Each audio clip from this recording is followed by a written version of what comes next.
Let's continue on with the video of the comparison between the mid-hybrid and the Gen 3. Let's cover the side rails now and the body mounts. So on the Gen 2, you had this rear body mount on both sides, as well as the front is how you secured the body. On this new version, the Gen 3, the body fits very, very tight, very snug. You've got four mounts, a front one and a rear one on both sides. So I like this mount a lot better. I was running Velcro on this. I don't think I'm gonna run Velcro on this one, just because those 4 posts are very accurate on the body. So when you cut them out, they're very tight, as well as it fits a lot tighter on there. I kind of messed up a lot of bodies pulling them on and off with the Velcro. I really like this body post mounting. Now moving to the back of the buggies. So what I use is a threaded, it's like I want to say 18 or 20 millimeter grub screw. I mount it and then I use a 3 millimeter nut. I literally took them off of this buggy to put them on here. I like it. I don't strip out the arm and I don't strip out nut drivers or the screw. I had a lot of problems with stripping out the screw because the plastic, I run the hard arms. Plastic's really hard and it would strip out. So I went to this, haven't had any problems. I really like it. Provides another method of capture. So you have this the flanged nut holding that shock on there. But now, if we're talking about geometry now, we'll look at this guy first. So I had the brass mount. It's the same with the aluminum one. It's a lay-down transmission.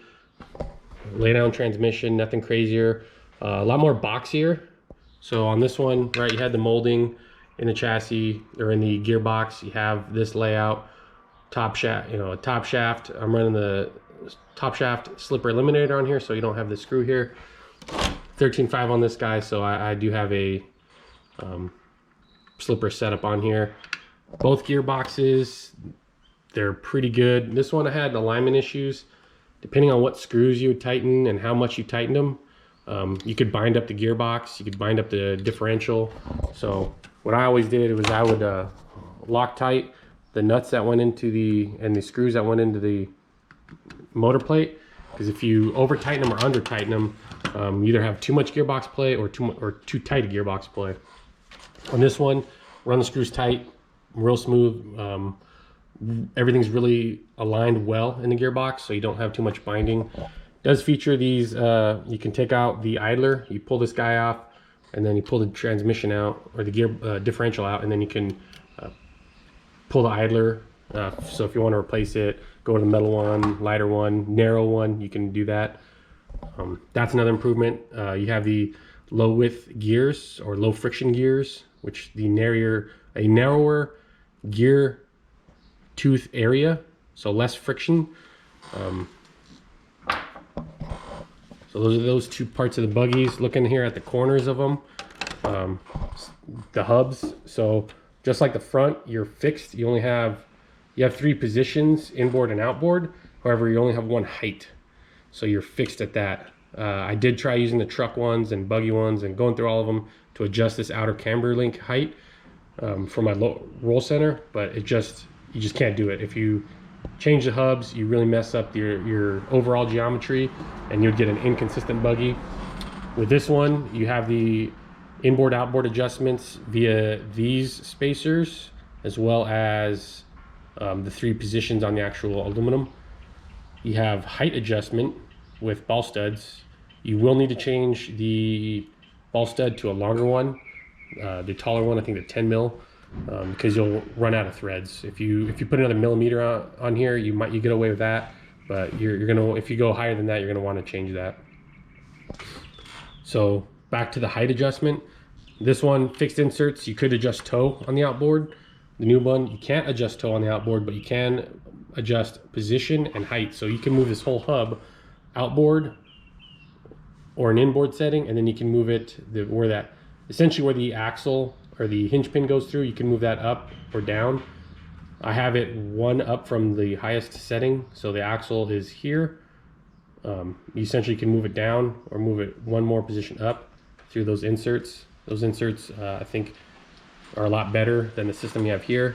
While you don't have toe, you do have a height, and that'll make more of a tuning adjustment and roll center adjustment than just the toe. So come back again, they use the same arms. On the mid hybrid, you can move the shock tower to the back part here, and then you change this mount, your wing mount as well, and then you'd mount the shocks on the back for a more rear motor feel. That's fine. I'm not sure how valuable that is anymore. Even the loose tracks are relatively high grip based on tire selection. Hinge pin inserts, they were fixed. You didn't have as many. You have a lot more adjustment, but it's also easier to mess it up if you don't know what you're doing. So go through the manual, read about these inserts. I'm going to push the buggies down, show you the difference in the ride height.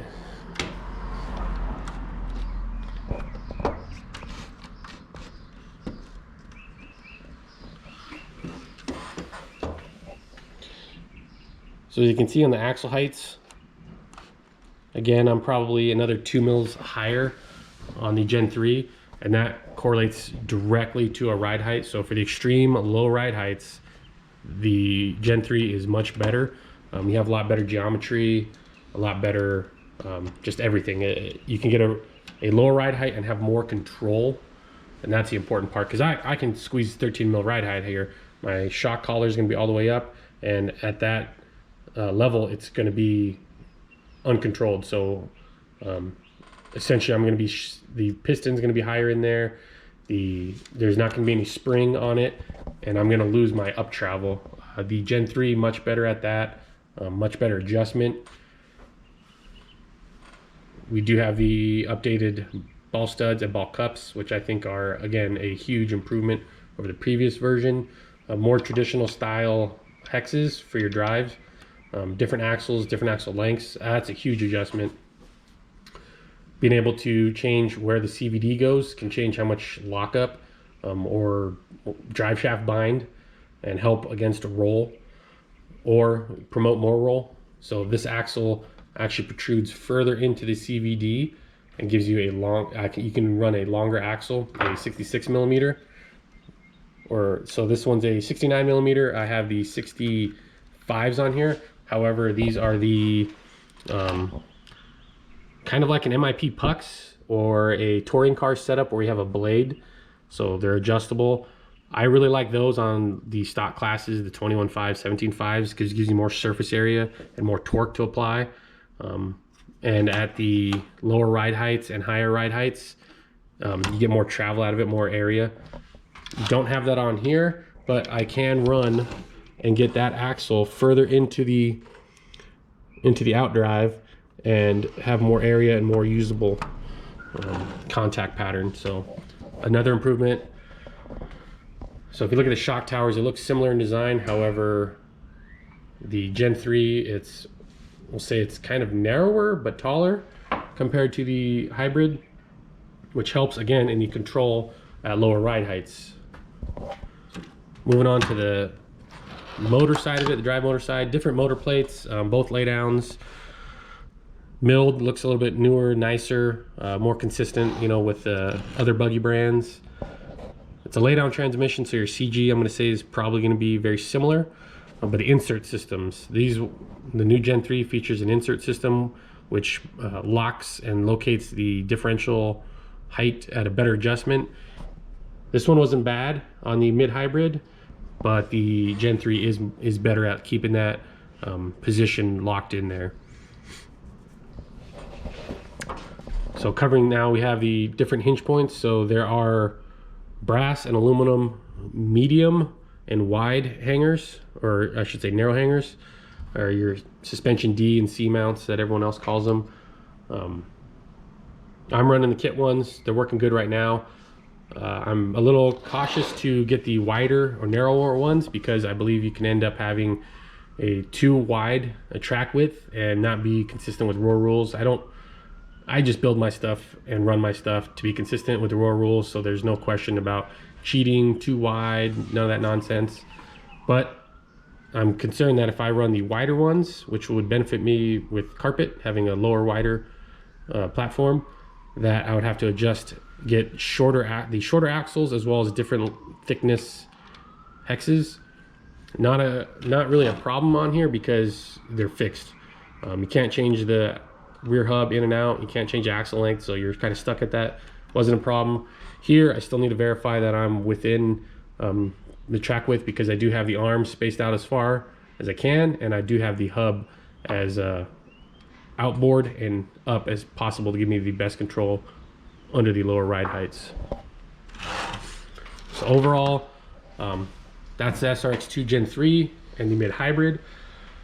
Probably better on lower traction, but this is not going to be bad on low traction. And it is better on the high traction. So carpet, the ozite carpet, some clay, it's just going to perform overall better. It's got a great kit setup. I only made a few adjustments to run on carpet, but that's the side-by-side comparison. Other issues, shocks, they're going to be the same Serpent style shocks. Aluminum bottom caps I think are necessary. They stay tighter, leak less than the plastic ones. I had the plastic ones or the metal ones on here, swapped them, installed them on here. It is an improvement. Next thing up, carbon fiber battery holders. They don't come with them. You have to buy them separately. I did. I always liked them. They're all tighter, felt more control, look better also. Same thing here. I've got the plastic standoffs, but I got the carbon fiber top. Same, you can use these screws. I think they come in a 4-pack, or these thumb nuts.